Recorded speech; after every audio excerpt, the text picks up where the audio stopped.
The massive space station appeared on the view screen like a glittering jewel against the black of space. Ambassador Kim Tae-ho stood on the bridge of the Earth ship Harmony's Edge, watching the structure grow larger as they approached. The station was enormous, bigger than any human city. Light sparkled across its surface like stars, and ships from dozens of alien worlds moved around it like busy insects. "First time seeing Nexus Prime, Ambassador?" asked Captain Park Min-soo, stepping up beside him. The captain was a tall man with graying hair and steady eyes. He had served in Earth's military for 20 years before taking command of this diplomatic vessel. "Yes," Kim Tae-ho replied softly. He was 52 years old and had negotiated peace between warring nations on Earth many times. But this was different. This was humanity's first chance to join the galactic community. "It's beautiful and terrifying." Dr. Lee So-young looked up from her datapad. She was the ship's expert on alien cultures, a brilliant woman who had spent years studying the 17 species that made up the Galactic Council. "The station is over 3,000 years old," she said, "built when the Council first formed. It's home to over 50 million beings from different worlds." Lieutenant Commander Choi Ji-woo frowned as he watched the alien ships moving around them. As the ship's security chief, he didn't trust easily. "That's a lot of potential enemies." "In one place," he muttered. "They're not enemies," Kim Tae-ho said firmly. "They're our future partners. Earth has waited centuries for this moment. We're finally advanced enough to join the galactic community." The communication system crackled to life. A strange, musical voice spoke in perfectly translated English. "Earth vessel Harmony's Edge, you are cleared to dock at Bay 774. Welcome to Nexus Prime." Captain Park guided the ship through the docking process with expert skill. Through the windows they could see alien beings working on the station. Some looked almost human, while others were completely different. There were tall blue-skinned creatures with 4 arms, floating jellyfish-like beings that glowed with soft light, and reptilian figures covered in colorful scales. "Amazing," whispered Dr. Lee. "Look at the diversity. Each species evolved on a different world under different conditions, yet here they are, working together." Kim Tae-ho straightened his formal diplomatic robes. He had chosen to wear traditional Korean clothing for this historic meeting, believing it would show respect for Earth's heritage. "Remember, we're representing all of humanity today. Every word we speak, every action we take will determine Earth's future." The docking bay was filled with curious aliens who had come to see the humans. Kim Tae-ho walked down the ship's ramp with his small team behind him. The gravity felt slightly different here, and the air smelled of ozone and strange flowers. Alien voices whispered in dozens of languages as the crowd watched them pass. A delegation of council members waited for them at the end of the bay. The DAT leader was a tall, crystalline being that sparkled like a living diamond. Its voice was like wind chimes when it spoke. "I am High Arbiter Zelnath of the Veltari," it said. "Welcome to Nexus Prime, humans of Earth. The Council is eager to meet your species." Kim Tae-ho bowed respectfully. "Thank you, High Arbiter. I am Ambassador Kim Tae-ho. We come in peace, hoping to join the galactic community as friends and partners." The tour of the station was overwhelming. They saw gardens where plants from 100 worlds grew together, libraries containing the knowledge of entire civilizations, and meeting halls where species with vastly different biologies could interact safely. Everything was clean, ordered, and peaceful. "The Great Peace has lasted for 3,000 years, explained Counselor Threshkol, an insect-like being with multiple eyes and delicate antennae. "Since the Council formed, there has been no war between member species. We solve all disputes through discussion and compromise." Dr. Lee was fascinated. "How do you maintain peace between so many different species? Surely there must be conflicts." "Conflicts are resolved through law and order," Zelnath replied, its crystalline body flashing different colors. "Those who threaten the peace are removed. The many cannot be endangered by the few." That evening, Kim Tae-ho prepared for his formal presentation to the full council. In his quarters aboard the Harmony's Edge, he reviewed his speech one final time. It spoke of humanity's journey from a war-torn planet to a peaceful, united world. He planned to be honest about Earth's violent Past but emphasize how humans had learned and grown. Are you nervous? Dr. Lee asked as she helped him prepare his presentation materials. Terrified, Kim admitted with a small smile. But this is why I became a diplomat, to build bridges between different peoples. What could be more important than building a bridge between Earth and the stars? Lieutenant Commander Choi entered the room, his face serious. Ambassador, I've been monitoring alien communications. Some of the council members are already discussing our application. The Veltari seem concerned about humanity. Concerned how? Kim asked. They've been researching Earth's history, our wars, our weapons, our rapid expansion into space. They're calling us chaotic and unpredictable.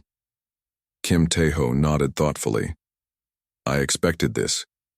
Yes, humanity has a violent past, but we've grown beyond that.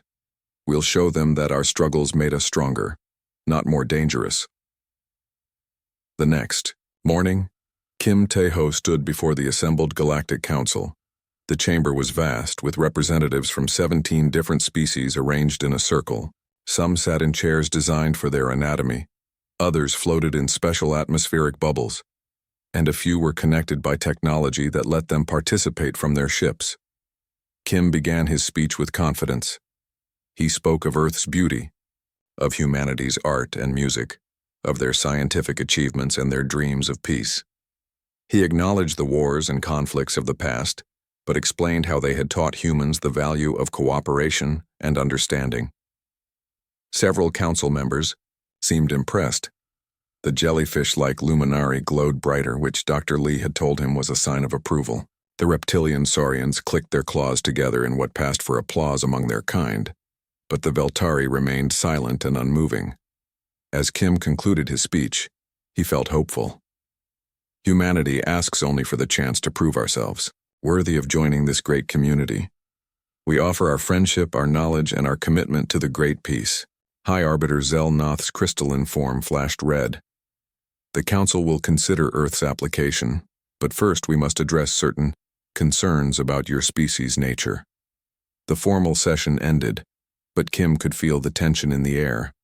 Some council members approached him with friendly questions and compliments.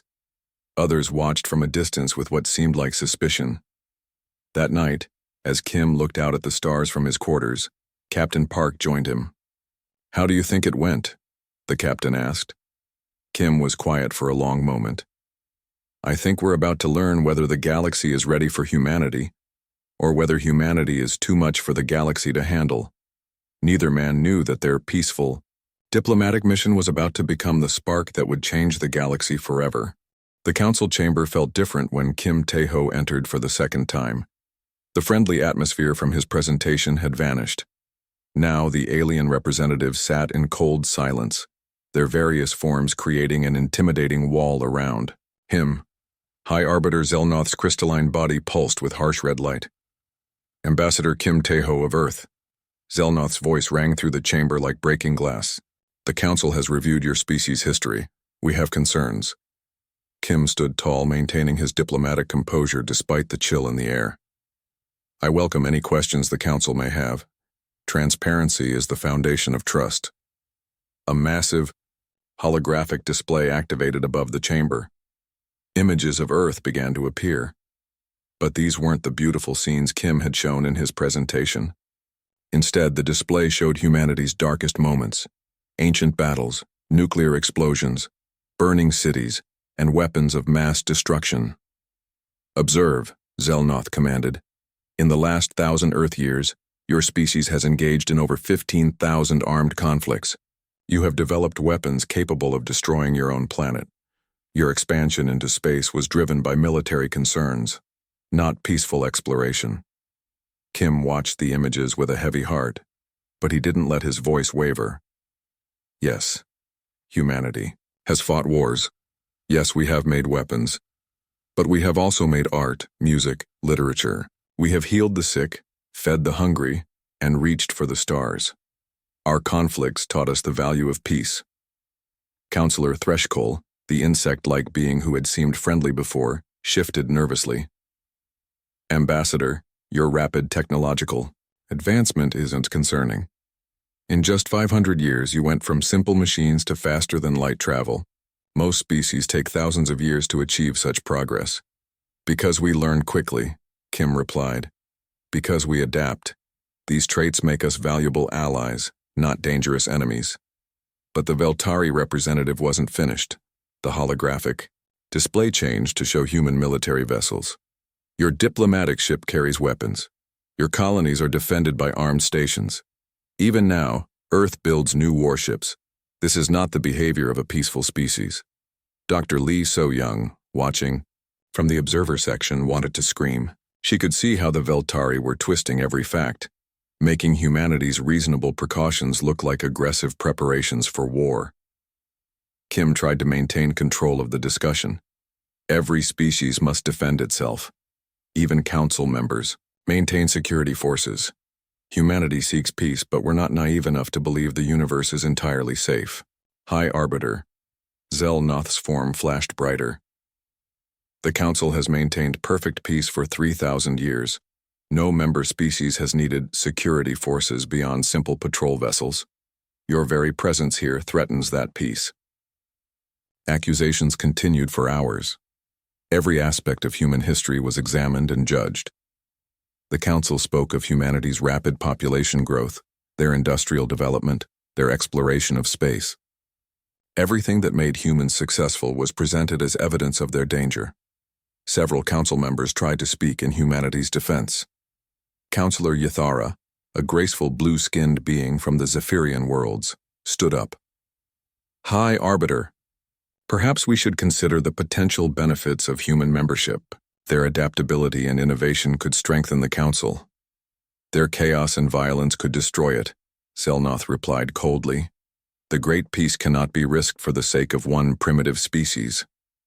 On Earth, General Bae Hyunwoo monitored the proceedings from Defense Command Headquarters.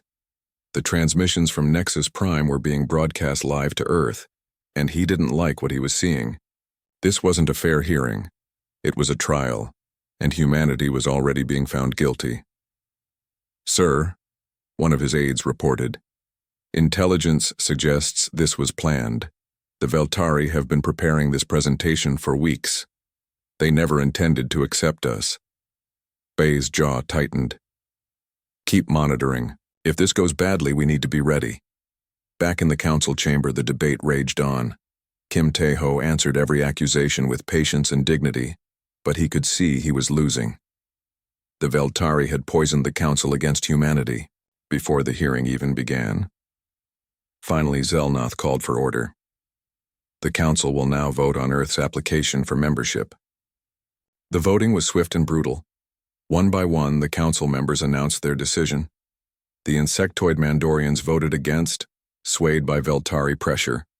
The aquatic Deepers voted against, claiming humans were too terrestrial in their thinking. Even some species that had seemed friendly voted to reject Earth's application. Only 5 council members voted in favor of humanity: the Zephyrians, the Luminari, 2 small mining species, and the Peaceful Gardener Collective. 12 voted against. Kim felt the weight of failure crushing down on him, but he maintained his dignity. The council has spoken. Earth accepts your decision with disappointment, but without anger. We hope that in time, humanity may prove worthy of reconsideration. But Zelnoth wasn't finished. The Council has decided that humanity poses a clear and present danger to galactic peace. Simply rejecting your application is insufficient. Kim's blood ran cold. What do you mean? Your species' violent nature and rapid expansion must be stopped. An example must be made. You, as Earth's representative, will pay the price for your species' aggression. The chamber erupted. Counselor Yathara leaped to her feet. This is madness. He came here in peace. He came here representing a species of killers, Zelnoth replied. His execution will send a clear message to Earth and any other violent species that might threaten our peace. Kim stood frozen as Veltari guards surrounded him. Their crystalline bodies hummed with deadly energy. He had come here offering friendship and would die for the crime of being human. Captain Park Min-soo and his crew watched in horror from the Harmony's edge. We have to do something, Dr. Lee cried out. We can't, Park replied grimly. We're outnumbered 1,000,000 to 1. They've already locked weapon systems onto our ship. If we move, they'll destroy us too. The execution was broadcast across the galaxy. Kim Tae-ho, dignified to the end, was given a chance to speak final words. He looked directly into the camera, knowing that Earth was watching. I came here in peace, he said quietly. I offered friendship to the stars. If this is how the galaxy responds to peace, then perhaps it deserves what comes next. The Veltari energy beam struck him instantly, reducing his body to nothing more than scattered atoms. The peaceful ambassador of Earth was gone. High Arbiter Zelnoth addressed the cameras. Let this be a warning to all violent species. The Council will not tolerate threats to the Great Peace. Earth has been judged and found wanting. The transmission ended, but the recording was already racing toward Earth at the speed of light. In a few hours, humanity would see their beloved ambassador murdered in cold blood for the crime of asking to join a community of civilized beings. Captain Park stood on his bridge, staring at the spot where Kim Tae-ho had died. His communications officer looked up with tears in her eyes. Captain, we're receiving departure clearance. They want us to leave immediately. Park's hands clenched into fists. In his 20 years of military service, he had never felt such rage. Set course for Earth, he ordered. Best possible speed. As the Harmony's edge turned away from Nexus Prime, Lieutenant Commander Choi Ji-woo spoke quietly to his captain. Sir, when Earth learns what happened here, I know, Park replied grimly. God help them all.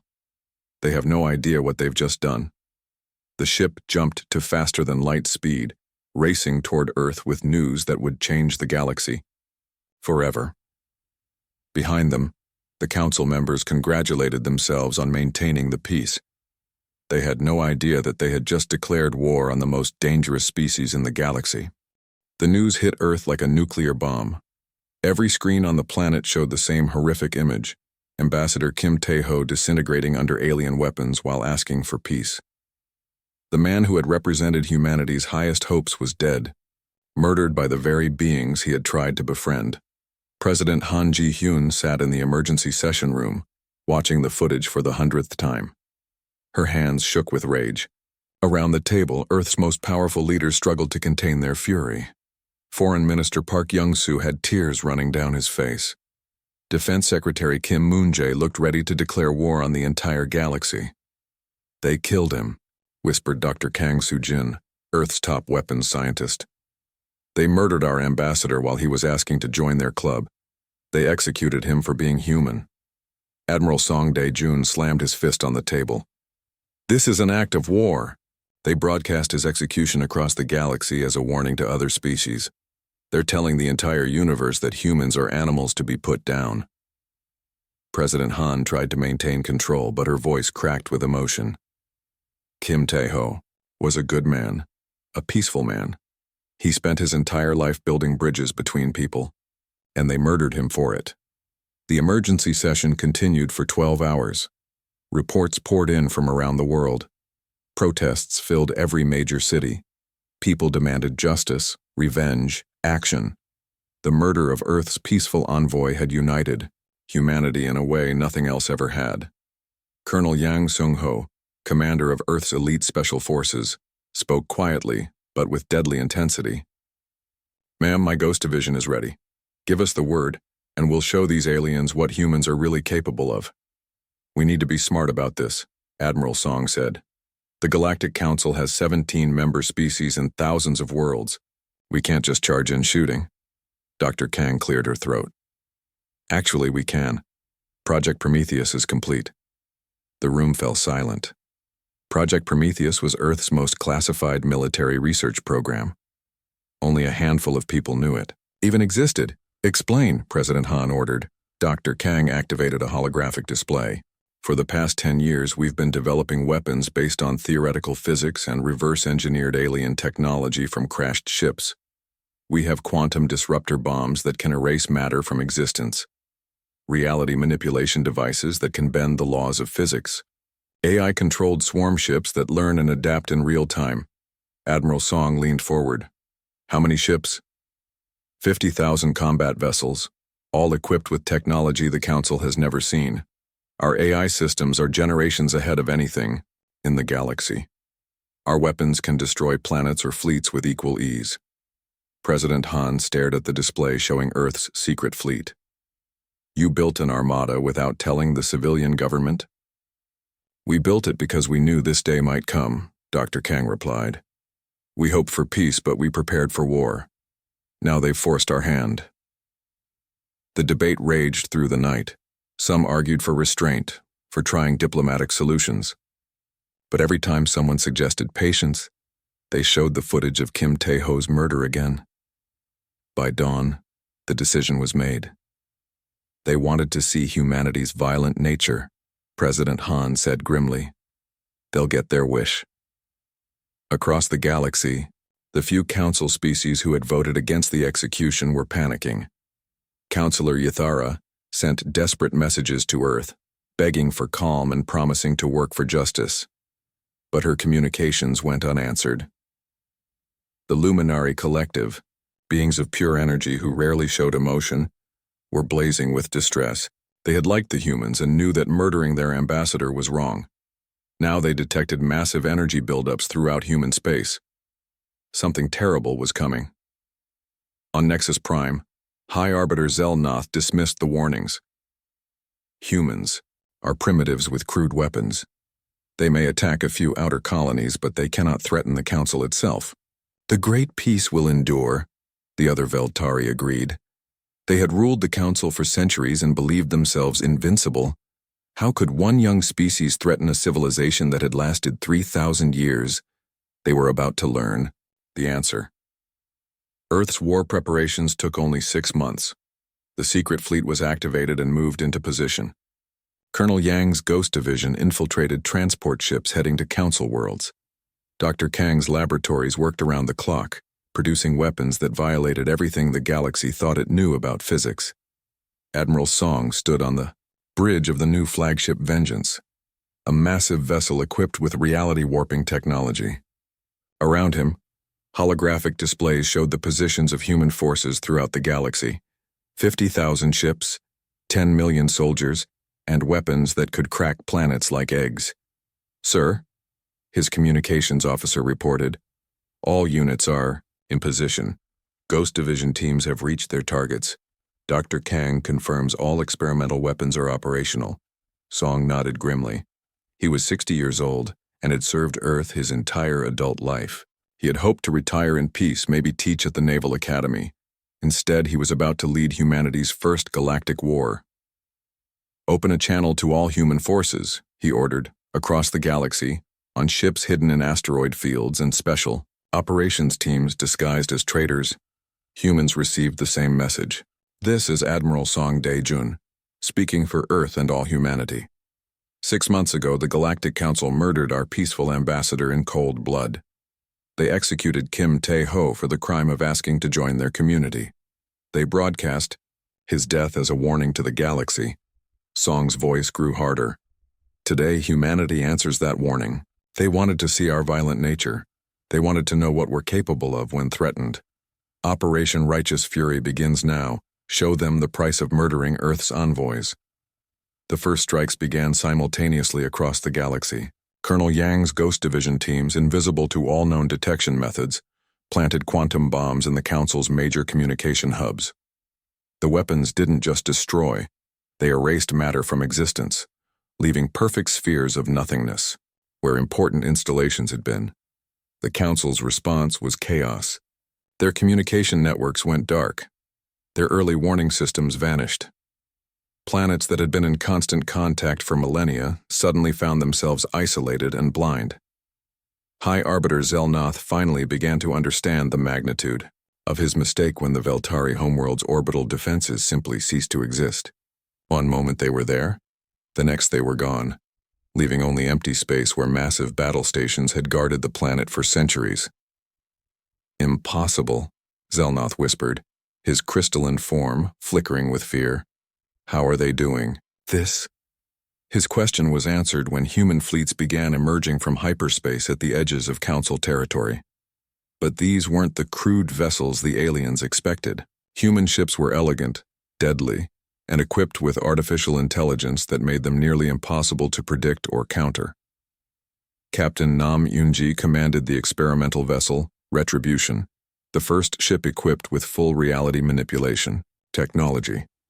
As her ship approached a Council fleet, she tested humanity's most terrible weapon. Target the enemy formation, she ordered her AI. Show them what humans learned in our violent past. The laws of physics twisted around the Council ships.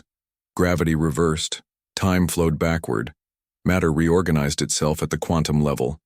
The entire alien fleet simply stopped existing, not destroyed but erased from reality itself. Admiral, Song watched the reports flowing in from across the galaxy. Everywhere, Council forces were being annihilated by weapons and tactics they couldn't understand or counter. Human technology, born from centuries of warfare and conflict, proved devastatingly superior to the Council's peaceful stagnation. They thought our violent history was a weakness, Song said to his staff. They didn't understand that every war taught us lessons. Every conflict made us better at destroying our enemies. On Earth, President Han received the first battle reports. The initial phase of humanity's response had been a complete success. Council military forces were in full retreat, their communication networks destroyed, their leaders hiding in bunkers. "Ma'am," General Bay reported, "our forces have achieved total space superiority in 16 Council systems. Enemy casualties are approaching 1 million.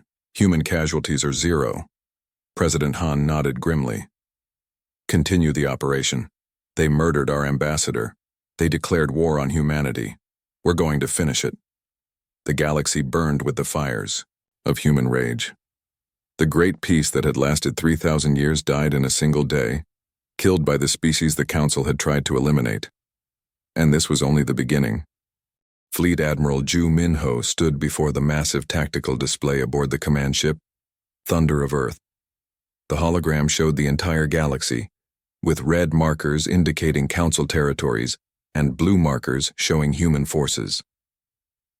3 months ago, the galaxy had been entirely red. Now huge sections blazed with blue as humanity's fleet swept across Council space like an unstoppable storm. "Status report," Ju ordered. Commander Lim Haiwan consulted her datapad. "Sir, we've taken 17 major systems. The Council's 3rd fleet was eliminated at Kepler Station.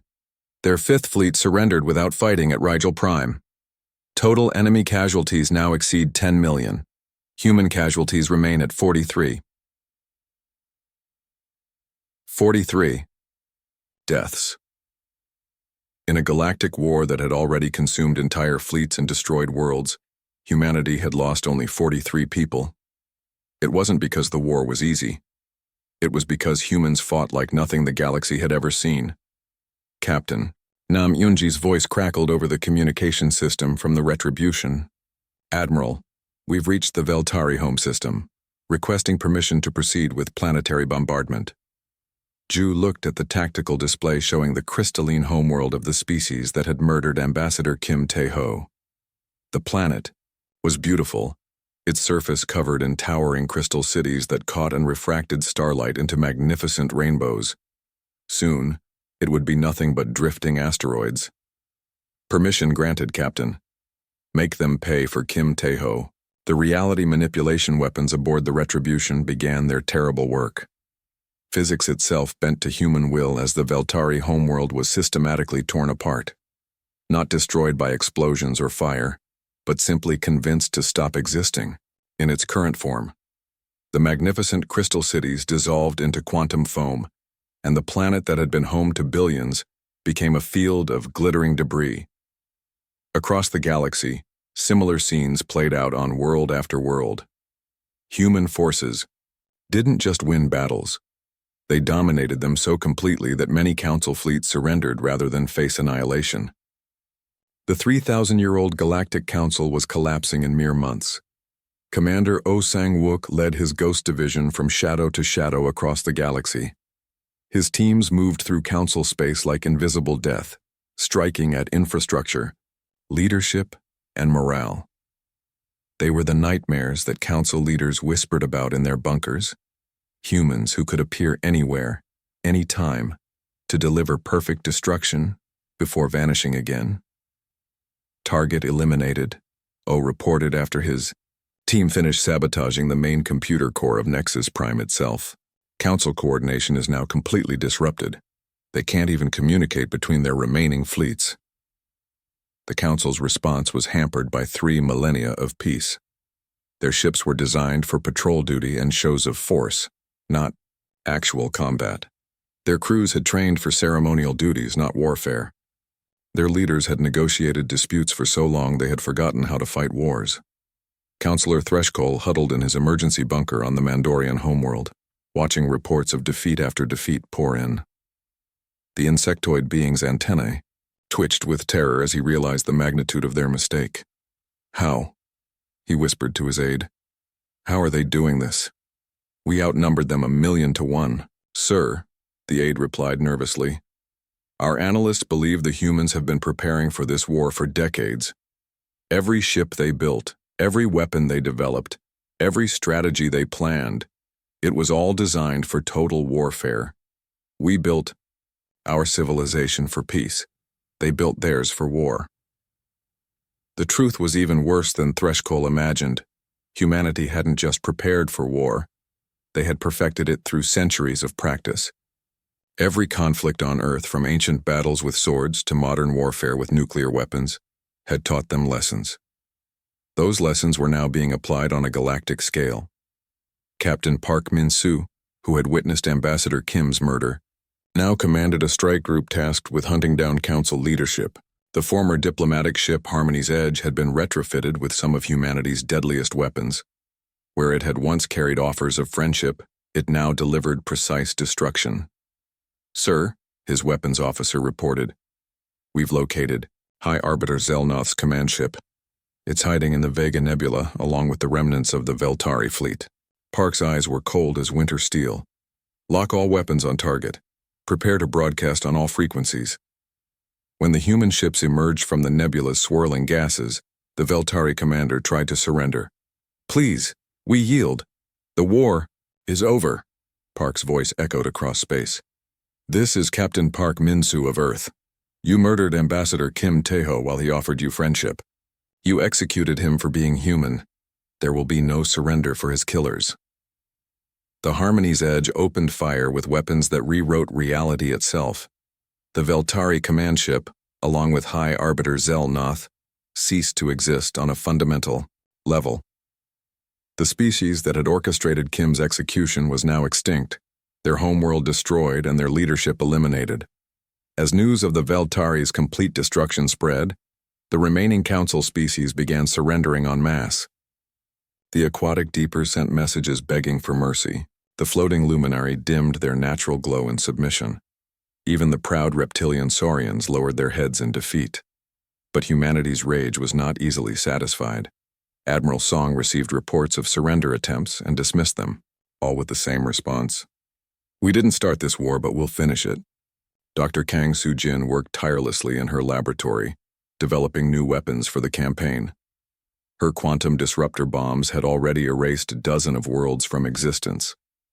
Her reality manipulation technology had made human ships virtually invincible. Now she was creating something even more terrifying. Admiral, she reported to Song, the Omega Protocol is ready for deployment. Song studied the specifications of humanity's ultimate weapon. It was designed to end wars permanently by removing the possibility of future conflict. Once deployed, it would scan the genetic and cultural patterns of enemy species and eliminate any individuals with aggressive tendencies. Entire civilizations could be pacified overnight. Are you certain it works? Song asked. Completely certain. We tested it on captured Council prisoners. The aggressive ones simply stopped existing. The peaceful ones were unharmed but lost all capacity for violence. They become perfectly docile. Song considered the implications. Humanity had the power to rewrite the very nature of alien species, to remove their ability to fight back ever again. It was the ultimate expression of human technological superiority. Prepare it for deployment, he ordered, but don't activate it yet. I want to give them one final chance to understand what they've unleashed. Meanwhile, the few Council members who had originally voted against Kim's execution were frantically trying to establish contact with Earth. Counselor Yathara sent message after message, begging for an audience, promising to help rebuild a peaceful galaxy. Her messages were finally answered, but not by diplomats. A human strike team led by Colonel Yang appeared in her council chambers like ghosts materializing from shadow. Counselor Yathara, Yang said formally, "You voted against the execution of our ambassador." "Yes," she cried, hope flaring in her alien features. "I tried to stop them. I spoke for humanity." "We know. That's why you'll be permitted to live and serve in the new order." "The others?" Yang shrugged. "They chose their fate when they chose to murder our envoy." As the 4th month of the war began, the Galactic Council's resistance finally collapsed completely. Their fleets were destroyed, their worlds occupied, their leaders dead or hiding in terror. The 3,000-year-old civilization had been utterly defeated by a species they had dismissed as primitive and violent. Admiral Song stood on the bridge of his flagship, looking out at the stars that now belonged to humanity. Every world, every system, every alien species in Council space was now under human control. The galaxy had learned a terrible lesson about the price of murdering Earth's peaceful envoys. "Sir," his communications officer reported, "we're receiving surrender transmissions from the last holdout systems. They're begging for terms." Song smiled grimly. "Tell them the terms are simple. Total surrender, complete submission, and they will remember forever what happens when someone kills humanity's ambassadors." The storm had passed, leaving humanity, masters of the galaxy. Now came the time to build a new order from the ashes of the old, an order where no peaceful envoy would ever be murdered again, because no one would dare to try. Emperor Yi Jae-sung stood at the observation deck of what had once been Nexus Prime, now renamed New Seoul Station. The massive space station showed scars from the war, sections rebuilt with human technology, alien quarters converted to human standards, and memorial walls honoring the fallen. At the center of the main plaza stood a statue of Ambassador Kim Tae-ho, forever reaching out his hand in an offer of peace that the galaxy had rejected. 6 months had passed since the last Council world surrendered. The war that had raged across the galaxy was over, and humanity stood victorious. But victory brought responsibilities that even Earth's leaders hadn't fully anticipated. "Your Majesty," Admiral Song approached, his uniform bearing the new insignia of the Terran Imperial Navy. "The final surrender ceremonies are complete. All former Council species have formally submitted to human authority." Yi nodded, still looking out at the alien ships moving through space under human escort. Some carried refugees trying to find new homes on worlds not destroyed in the war. Others transported goods and resources to rebuild what the conflict had damaged. All flew under the blue and white banner of the new Terran Empire. "How many species chose extinction rather than submission?" Yi asked quietly. 7, Your Majesty. The Veltari are completely gone, of course. But 6 others chose mass suicide, rather than live under human rule. The Proud Hunters, the Iron Brotherhood, the Crystal Dominion, the War Poets, the Bloodsworn, and the Death Singers all chose to end their civilizations rather than surrender. Yi felt the weight of those deaths. Billions of beings had chosen death over life under human rule. It wasn't what humanity had wanted, but it was the price of the Council's decision to murder Earth's peaceful envoy. Ambassador Shin Bo-ra entered the observation deck, carrying reports from across the galaxy. She was Kim Tae-ho's daughter, chosen to represent humanity's diplomatic corps in the new order. Where her father had offered friendship to the stars, she now dictated terms to conquered worlds. "Father," she said to Emperor Yi using the formal address, "the integration reports are ready for your review." Yi accepted the datapad and scrolled through the information. The numbers told the story of a galaxy transformed. 10 species had been completely eliminated, either in battle or by their own choice. 7 others had been reduced to tiny populations on single worlds, stripped of all military capability. The remaining species had been reorganized into the new imperial structure. "The Zephyrians have been granted Class A status," Shin reported. They're cooperating fully with reconstruction efforts and have requested permission to establish cultural exchange programs with Earth. Approved, Yi said immediately. Counselor Yathara and her people had tried to save Kim Tae-ho. They deserved humanity's gratitude. The Luminary Collective has offered to share their energy manipulation technology in exchange for protection and autonomy. Also approved. They voted against the execution. Shin hesitated before continuing. The Mandorians are requesting an audience. Counselor Threshold claims he was forced to vote for the execution by Veltari pressure. Yi's expression hardened. Denied. He voted to murder our ambassador. The fact that he was pressured doesn't change his choice. This was the new reality of the galaxy. Species were judged not by their power or influence, but by how they had treated humanity's peaceful envoy. Those who had supported Kim Tae-ho lived in comfort and freedom. Those who had voted for his death faced a much harsher fate. Captain Nam Yun-ji, now promoted to Admiral of the Reality Warfare Division, entered with her own reports. Her ships patrolled the galaxy's most dangerous regions, ensuring that no species could threaten the new order. Your Majesty, we've detected unauthorized military buildups in 3 systems. Small groups of former Council species are apparently planning some kind of resistance movement. Handle it, Yi ordered without hesitation. Non-violently if possible, but handle it. The galaxy will learn that the age of rebellion against legitimate authority is over. Nam bowed and departed to deal with the problem.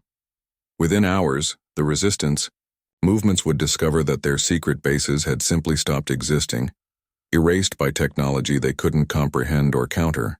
The survivors would be relocated to peaceful worlds where they could live safely under human protection. Dr. Kang Soo-jin arrived with updates on the Omega Protocol. The terrible weapon that could rewrite the nature of entire species remained unused, held in reserve as the ultimate guarantee of peace. Your Majesty, the protocol remains ready for deployment. Several of my colleagues believe we should use it to ensure permanent galactic peace. Yi considered the option. With a single command, he could remake every alien species in the galaxy, removing their capacity for violence and rebellion. The wars would end forever, conflicts would become impossible, and the peace would be absolute. No, he decided. The threat of the protocol is more useful than its use. Let them know we have the power to rewrite their very nature. That knowledge will keep them peaceful better than actually doing it. In the rebuilt council chambers, now serving as the Imperial Senate, representatives from the surviving species gathered for the weekly assembly. Gone were the equal voices of the old council. Now species were ranked according to their treatment of humanity's envoy, with voting power distributed accordingly. Counselor Yathara, now serving as senior alien representative, called the session to order. The Terran Empire recognizes all species present. We gather under the protection and guidance of humanity to address the needs of our galaxy. It was a far different scene from the chamber where Kim Tae-ho had been condemned to death. Now, alien representatives spoke carefully and respectfully, knowing that any hint of aggression or rebellion would bring swift response from human forces. A representative from the mining worlds raised a concern about resource allocation. A delegate from the agricultural systems requested assistance with crop failures. A spokesperson for the research species asked permission to continue their scientific studies. All requests were considered fairly and answered promptly. The human administration was efficient, just, and remarkably generous to species that cooperated. But underlying every discussion was the unspoken knowledge of what happened to those who opposed the new order.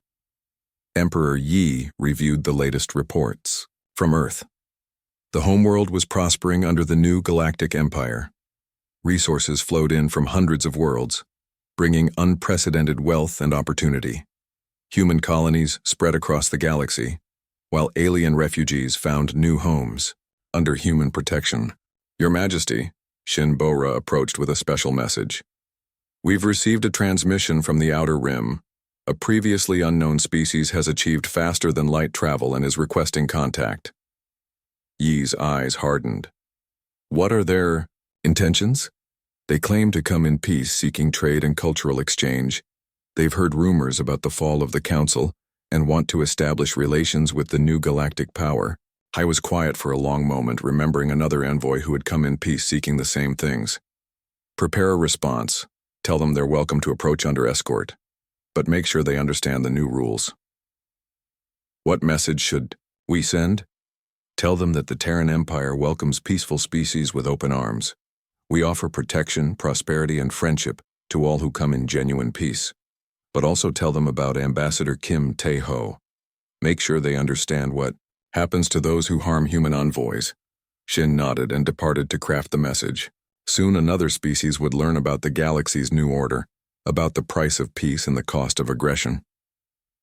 As night fell over New Sol Station, Yi stood again at the observation deck, looking out at the stars that now belonged to humanity. Ships moved through space carrying trade goods, passengers, and messages of peace. The galaxy was more prosperous and stable than it had been in centuries. But in the memorial plaza below, Kim Tae-ho's statue stood as an eternal reminder. The man who had offered friendship to the stars and died for it would never be forgotten. His death had changed the galaxy forever, transforming humanity from hopeful supplicants to undisputed rulers. Yi spoke quietly to the memory of the man whose murder had made him an emperor. We did it, Ambassador. The galaxy is at peace. No envoy will ever be murdered again, because no one would dare try. Your death brought the peace you always worked for, just not in the way any of us expected. The stars glittered in the darkness, silent and beautiful. Somewhere among them, new species might be preparing to make contact with the galactic community. They would find a very different reception than the one humanity had received. They would find a galaxy ruled by the species that had learned the hard way that peace could only be maintained through overwhelming strength. A galaxy where the memory of one murdered ambassador had reshaped the destiny of every living being among the stars. The age of the Galactic Council was over. The age of humanity had begun, and it would last forever.